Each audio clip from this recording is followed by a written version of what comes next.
Hello दोस्तों, आप सभी का स्वागत है हमारे यूट्यूब चैनल में।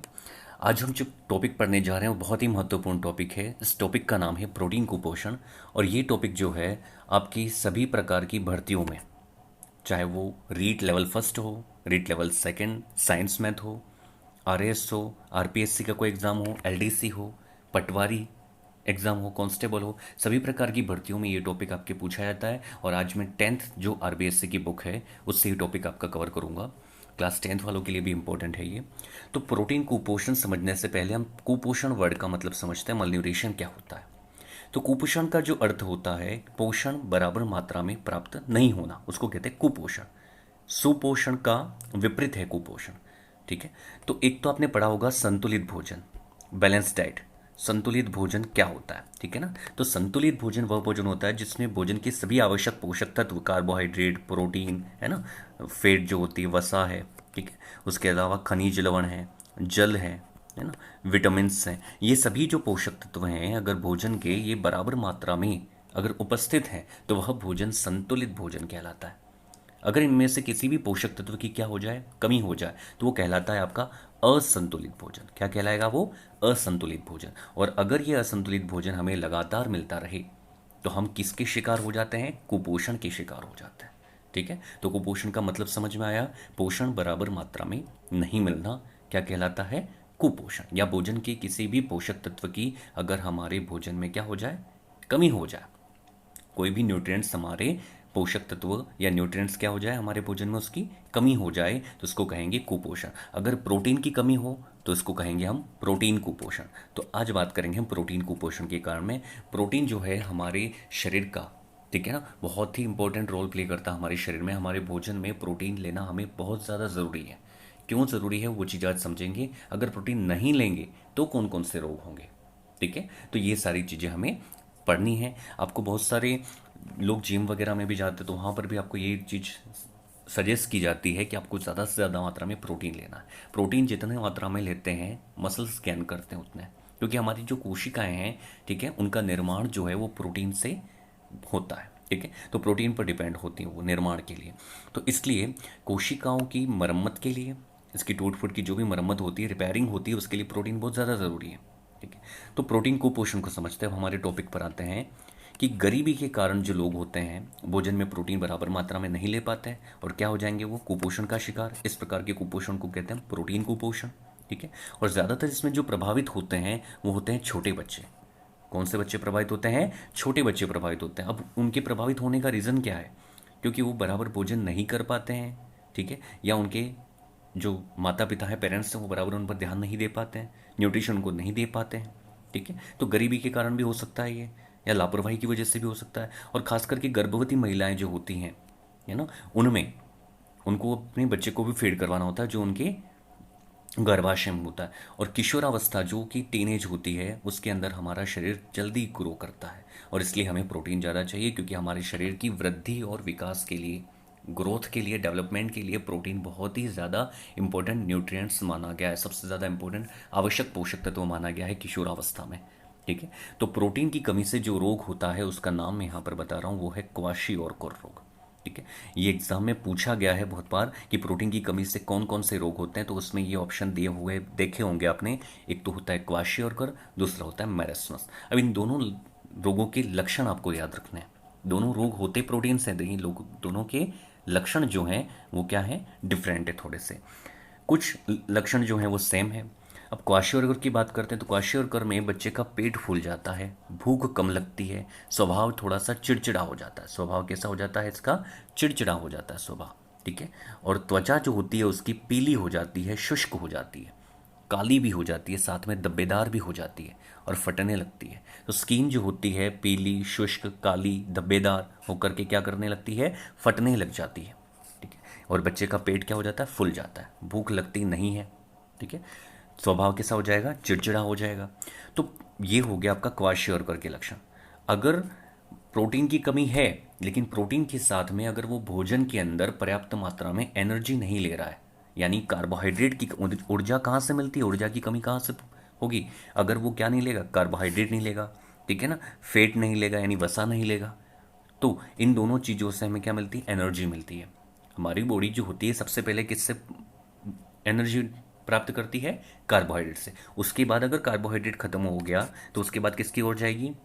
फैट की ओर जाएगी, वसा की ओर जाएगी। और फैट भी अगर नहीं है, दोनों नहीं है, तो उस कंडीशन में हमारी बॉडी लेती है प्रोटीन से एनर्जी लेती है, लेकिन सबसे पहले किससे लेती है? कार्बोहाइड्रेट। तो अगर प्रोटीन के साथ साथ पोषण में क्या हो जाए? ऊर्जा की भी, एनर्जी की भी कमी हो जाए तो शरीर जो होगा वो बिल्कुल सूख करके दुर्बल हो जाता है, बिल्कुल पतला हो जाता है इंसान। और आंखें जो होती है उसमें कांतिहीन हो जाती है, चमक गायब हो जाती है। ठीक है, अंदर की ओर आंखें धस जाती है और ये सूखी हुई जो कंडीशन हो जाती है, बिल्कुल हड्डियों का ढांचा दिखाई देता है शरीर। इस कंडीशन को कहते हैं मेरस्मस रोग। कौन सा रोग कहते हैं? मेरस्मस रोग। और इसी रोग का एक दूसरा नाम है सूखा रोग। क्या कहते हैं इसको? सूखा रोग कहते हैं, क्योंकि शरीर सूख करके बिल्कुल पतला हो जाता है। ठीक है, इसलिए इसको सूखा रोग भी कहा जाता है। तो प्रोटीन की कमी से दो इंपॉर्टेंट रोग, क्वाशियोरकर और मेरस्मस। इसमें एक अंतर यह है कि इसमें बच्चे का पेट क्या हो जाता है? फूल जाता है, और इसमें हड्डियां तक दिखने लग जाती हैं। कह दीजिए कि इसके सिक्स पैक दिखाई देने लग जाते हैं पूरे। ठीक है, हड्डियों से। अब आगे बात करते हैं मिनरल कुपोषण की। खनिज कुपोषण क्या है? तो खनिज कुपोषण, बहुत सारे जो मिनरल्स होते हैं हमारे बॉडी के अंदर, बहुत सारे मिनरल्स मिल करके हमारी बॉडी को रेगुलेट करते हैं। अब ये विटामिन और मिनरल्स की बात करूं मैं, तो इसके बारे में एक छोटी सी बात आप ध्यान रख लीजिएगा कि आपको कार्बोहाइड्रेट जो चाहिए वो ज़्यादा मात्रा में चाहिए, प्रोटीन भी थोड़ा ज़्यादा मात्रा में चाहिए, फैट या लिपिड या वसा जिसको कहते हैं वो भी ज़्यादा मात्रा में चाहिए, वाटर भी आपको थोड़ा सा ज़्यादा मात्रा में चाहिए। लेकिन हम बात करते हैं अगर मिनरल्स और विटामिन की, तो ये दोनों चीज़ें ऐसी हैं जो सूक्ष्म मात्रिक होती हैं। ठीक है ना, माइक्रो न्यूट्रिएंट्स हैं ये, इनकी मात्रा हमें बहुत ही कम मात्रा में चाहिए, मिलीग्राम में चाहिए ये हमें ग्राम में चाहिए, और ये हमें मिलीग्राम में चाहिए। तो इनकी जो उपस्थिति हमारे शरीर में होती है, ये जो हमें भोजन में लेने होते हैं बहुत ही कम मात्रा में लेने होते हैं। फिर भी अगर ये कम मात्रा में भी हमारी बॉडी को नहीं मिलेंगे तो हमारे अंदर बहुत सारी डिजीज उत्पन्न कर सकते हैं। तो विभिन्न प्रकार के खनिज जो शरीर संचालन में बहुत ज़्यादा महत्वपूर्ण भूमिका निभाते हैं, और इनकी कमी से क्या हो सकते हैं? बहुत सारे विकार हो सकते हैं। विकार मतलब रोग उत्पन्न हो जाते हैं। जैसे कुछ बात करते हैं, जैसे लौह तत्व की बात आई है। लौह तत्व जिसको हम कहते हैं आयरन। क्या कहते हैं? आयरन। आयरन जो होता है ये हमारे ब्लड के अंदर हीमोग्लोबिन प्रोटीन होती है, जिसके कारण हमारे रक्त का रंग लाल होता है ना। तो हीमोग्लोबिन जो होती है वो किससे मिलकर बनती है? आयरन से मिलकर बनती है। अगर आयरन ही नहीं होगा तो हीमोग्लोबिन नहीं बनेगी, और हीमोग्लोबिन नहीं बनेगी तो ब्लड नहीं बनेगा, और ब्लड की कमी हो जाती है तो चेहरा पीला पड़ जाता है। क्या हो जाता है? पीला पड़ जाता है, और रक्तहीनता हो जाती है। इसको एनीमिया रोग कहते हैं। कौन सा रोग कहते हैं? एनीमिया। उसके अलावा कैल्शियम की बात करें तो कैल्शियम हमारी हड्डियों को मजबूती देता है। कैल्शियम हमारी हड्डियों को क्या देता है? कैल्शियम मजबूती देता है। आपने सुना होगा कि कैल्शियम जो है हड्डियों को मजबूत करता है, दूध में कैल्शियम होता है, एडवर्टाइज भी देखी होगी बहुत सारी। तो ये हमारी हड्डियों को मजबूत बनाता है, और अगर ये नहीं होगा, इसकी कमी हो जाए कैल्शियम की, तो हमारी हड्डियाँ क्या हो जाएंगी? कमज़ोर हो जाएंगी, भंगूर हो जाती है। भंगूर मतलब जो थोड़े से भी प्रहार से टूट सकती है। ठीक है ना, वो कहलाती है भंगूर। जैसे कोयला होता है, उसको हल्का सा प्रेस किया जाए, ज़्यादा मात्रा में दबाया जाए तो टूट सकता है, वो भंगूर प्रकृति कहलाती है। उसके अलावा एक है आयोडीन। ठीक है, आयोडीन जो होता है ये हमारी बॉडी के अंदर जो थायराइड ग्लैंड होती है, थायराइड ग्लैंड हमारे गले के अंदर होती है, स्वयंत्र के पास में एच शेप में होती है। कौन से शेप में होती है? एच शेप में होती है। हमारे गले में वोकल कॉर्ड्स होते हैं जहाँ पर। तो थायराइड ग्रंथि जो होती है उससे एक हार्मोन निकलता है, थायरोक्सिन हार्मोन। ठीक है, तो ये आयोडीन जो है वो थायराइड ग्रंथि को थायरोक्सिन हार्मोन बनाने के लिए प्रेरित करता है, और ये थायरोक्सिन हार्मोन हमारे शरीर के अंदर जो उपापचयी क्रियाएं हैं, जो मेटाबोलिटिक एक्शंस होते हैं, उनको कंट्रोल करता है। उपापचयी क्रियाओं पे पूरे मैंने वीडियो बनाए हैं, मेटाबॉलिज्म ऑफ कार्बोहाइड्रेट के वीडियो 2 अपलोड भी कर चुका हूँ मैं। आप डिस्क्रिप्शन में जा करके लिंक देख करके देख सकते हैं मेटाबॉलिज्म भी। तो थायराइड ग्रंथि जो है मेटाबॉलिज्म में बहुत ज़्यादा इंपॉर्टेंट रोल प्ले करती है, उपापचय से इंपॉर्टेंट है ये। तो आयोडीन नहीं होगा, थायराइड ग्रंथि थायरोक्सिन नहीं बनाएगी, और नहीं बनाएगी तो उस कंडीशन में हमारा जो स्वर यंत्र होता है, जहाँ पे थायराइड ग्रंथि होती है, वो फूल करके, ठीक है ना, फूल जाती है, जिससे गला सूज करके लटक जाता है, और ये रोग कहलाता है गलगंड या घेंघा रोग कहते हैं, और इंग्लिश में इसको कहते हैं गोइटर। क्या कहा जाता है? इसको गोइटर कहा जाता है। और ये कहाँ पर होता है अधिकतर? तो ये अधिकतर होता है पर्वतीय प्रदेशों में। कहाँ होता है? पर्वतीय प्रदेश जो होते हैं, हिमाचल प्रदेश है, वहाँ पर ये रोग होता है, और आसानी से ये वहाँ पर देखा जा सकता है। भोजन में आयोडीन की कमी से कौन सा रोग होता है? घेंघा इसी को गलरन कहते हैं, इसी को ग्वाइटर कहते हैं, ठीक है ना। तो ये इसलिए कहा जाता है कि आयोडीन युक्त नमक का सेवन हमें करना चाहिए। अब बात करते हैं कुछ न्यूट्रिएंट्स की, जैसे यहाँ पर नाम भी दिए हुए हैं सोडियम, और भी न्यूट्रिएंट्स पढ़ते हैं। सोडियम की बात करें और पोटेशियम की बात करें, इन दोनों को साथ में बात इसलिए कर रहा हूँ क्योंकि दोनों का जो काम है हमारी बॉडी में वो सेम सेम होता है, लगभग संपूर्ण काम सेम होता है। सोडियम हमें मिलता है नमक से, क्योंकि नमक का सूत्र क्या होता है, NaCl, ठीक है ना। तो यहाँ से सोडियम मिल जाता है हमें। और उसके अलावा मछली वगैरह जो समुद्र से प्राप्त होती है, समुद्र में क्या होता है, सोडियम क्लोराइड, तो मछली से भी हमें सोडियम मिल जाता है। मांस और अंडे से भी मिलता है, और दूध से भी सोडियम मिलता है, ठीक है।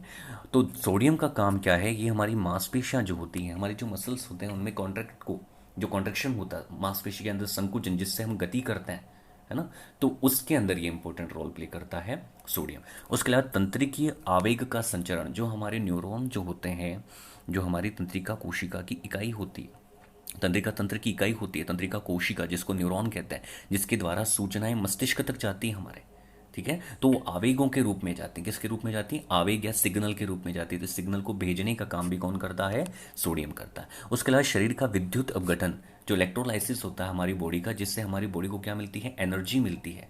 अपघटन का मतलब समझते हैं, डिकम्पोजिशन होता है यहाँ पर, जिसमें भारी अणु जो होते हैं वो छोटे छोटे अणुओं में टूटते हैं, और ये छोटे अणु जो होते हैं उनसे फिर एनर्जी क्या होती है, फ्री होती है। इसके अलावा हमारी बॉडी का जो संतुलन बनाने का काम भी कौन करते हैं, सोडियम करते हैं, ठीक है। तो ये सोडियम के काम हो गए। Same to same potassium, potassium सभी खाद्य पदार्थों में पाया जाता है, खास करके सब्जियों में भी पाया जाता है, ठीक है। और ये भी वही काम है, मांसपेशियों को संकुचित करता है, तंत्रिकीय आवेग का संचरण करता है, शरीर का विद्युत अपघटन करता है, बॉडी का क्या करता है, संतुलन बनाने का काम करता है, और विभिन्न कोशिकीय क्रियाओं का संचालन, हमारी कोशिका के अंदर बहुत सारी क्रियाएं होती हैं, उनके संचालन में भी पोटेशियम इंपॉर्टेंट रोल प्ले करता है। नेक्स्ट बात करते हैं कैल्शियम। कैल्शियम की बात अभी हम कर चुके हैं, फिर से इसको देख लेते हैं कि कैल्शियम हमें दूध से भी मिलता है, अंडे से भी मिलता है, हरी सब्जियों से भी मिलता है। और कैल्शियम जो होता है ये विटामिन डी, विटामिन के बारे में एक वीडियो में पिछली बार बना चुका हूँ, आप देख सकते हैं डिस्क्रिप्शन में जाकर के। विटामिन डी के बारे में बताया था कि विटामिन डी की कमी से जो रोग होता है वो होता है रिकेट्स। कौन सा रोग होता है, रिकेट्स रोग होता है, ठीक है। और ये विटामिन डी हमें मिलता कहाँ से है, सनलाइट से मिलता है, सूर्य के प्रकाश से मिलता है। और इस विटामिन डी जो होता है, इसका मैंने बताया था, केमिकल नाम भी बताया था, इसका रासायनिक नाम होता है कैल्सीफेरॉल। क्या नाम होता है, कैल्सीफेरॉल, क्योंकि इसमें कैल्शियम होता है। तो कैल्शियम की कमी होगी तो विटामिन डी नहीं होगा, ठीक है, क्योंकि कैल्शियम से ही विटामिन डी बन रहा है। तो विटामिन डी के साथ साथ हमारी हड्डियां जो हैं, हमारे जो दांत हैं, ठीक है ना, उनको मजबूती प्रदान करता है ये। अगर इसकी कमी हो जाएगी तो हड्डियां और दांत क्या हो जाएंगे, कमज़ोर हो जाएंगे, हड्डियां भंगूर हो जाएंगी, ठीक है। ऑस्टियोपोरोसिस रोग हो सकता है, अर्थराइटिस हो सकता है, जोड़ों में दर्द वगैरह जो है, ये चीज़ें विटामिन डी की कमी से हो सकती हैं। और रिकेट्स भी आपको बताया था मैंने। इसके अलावा बात करते हैं आगे फॉस्फोरस। फॉस्फोरस जो है आपका, फॉस्फोरस को पी से लिखते हैं, ठीक है ना, कैल्शियम को Ca से लिखते हैं, लोह तत्व को Fe से लिखते हैं, और आयोडीन को I से लिखते हैं। कुछ प्रतीक हैं, ठीक है। कैल्शियम जो है वो हमें दूध से, अंडे से, हरी सब्जियों से मिलता है। विटामिन डी के साथ में कैल्शियम जो होता है, इसके बारे में बात कर चुके हैं कि हड्डियों और दांतों को मजबूती देता है। साथ में फॉस्फोरस के भी यही काम है, फॉस्फोरस भी कैल्शियम के साथ मिलकर के क्या करेगा, हड्डियों और दांतों को मजबूती देता है। हमारी हड्डियां जो होती है उसमें दो तत्व होते हैं, एक तो कैल्शियम और फॉस्फेट, कैल्शियम और फॉस्फेट। तो कैल्शियम और फॉस्फोरस जो है, दोनों तत्व हमारी हड्डियों और दांतों को क्या देते हैं, मजबूती देते हैं।